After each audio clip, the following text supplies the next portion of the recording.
મિત્રો, ફરી એકવાર મારી નવી રેસીપી સાથે સ્વાગત છે તમારું મારી channel eat and enjoy with પ્રતિકમાં। તો આજે આપણે બનાવીશું આખી ડુંગળીનું શાક।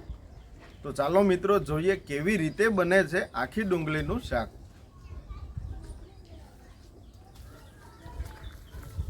તો આપણે મીડિયમ સાઇઝની ડુંગળી લીધી છે નાની, ગ્રેવી માટે મોટી ડુંગળી લીધી છે, ગ્રેવીના ટામેટા, મરચાં લીધા છે, એક આદુનો ટુકડો, લીંબુ, દેશી ધાણા, તલ લીધા છે, સિંગદાણા, ચવાણું, મોહનથાળ, સૂકું લસણ, તેલ અને ગોળ।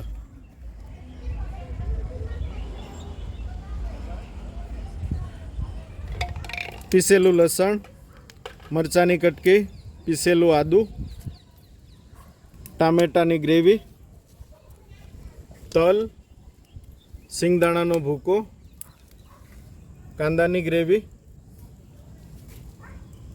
મોહનથાળ, કાજુ, ચવાણાનો ભૂકો, ગોળ, દ્રાક્ષ। તો હવે આપણે તેલ નાખશું। તો આપણું તેલ આવી ગયું છે। તો હવે આપણે કાંદા તળી લઈએ। તો આપણા કાંદા તળાઈ ગયા છે, હવે એક વાસણમાં કાઢી લઈએ। તો હવે આપણે શાકનો વઘાર કરી લઈશું। એના માટે જીરું, આખો મસાલો,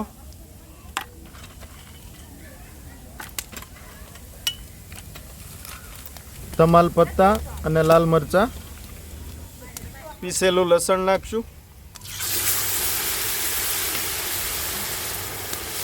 આદુ, મરચાંની કટકી, ડુંગળીની ગ્રેવી નાખશું। ડુંગળીની ગ્રેવી થોડીક લાલ થાય ત્યાં સુધી આપણે પાકવા દેવાની છે। તો મિત્રો આપણા કાંદા પાકી ગયા છે, અહીંયા બ્રાઉન કલર પકડાઈ ગયો છે। તો હવે આપણે છીણેલા ટમેટાં નાખી દેવું। ગ્રેવી પકાવવા માટે આપણે થોડું મીઠું નાખી દઈશું સ્વાદ પ્રમાણે।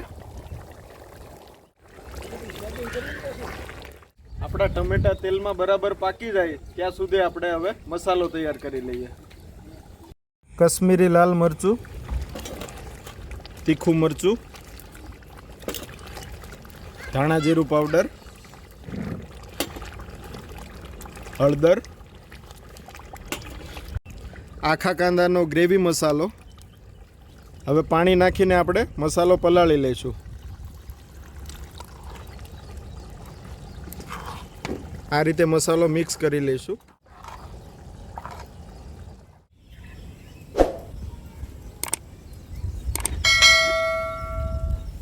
આપણું ટામેટાનું ગ્રેવી સડી ગયું છે, તેલ ઉપર આવી ગયું છે। હવે આપણે આ મિક્સ કરેલો મસાલો નાખી દઈશું।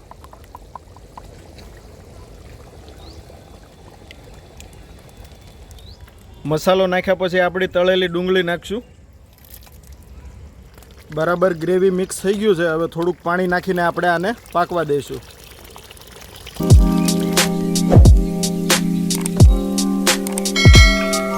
હવે પાણી નાખ્યા પછી આ પાકી ગયું છે। તો આપણે એમાં વરિયાળી નાખશું,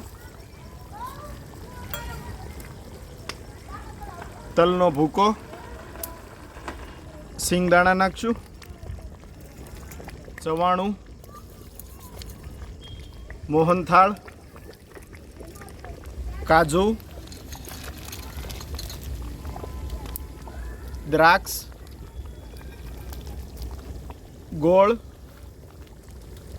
હવે આ બધું બરાબર મિક્સ કરી લઈએ। લીંબુનો રસ નાખશું। આપણું શાક તૈયાર થઈ ગયું છે।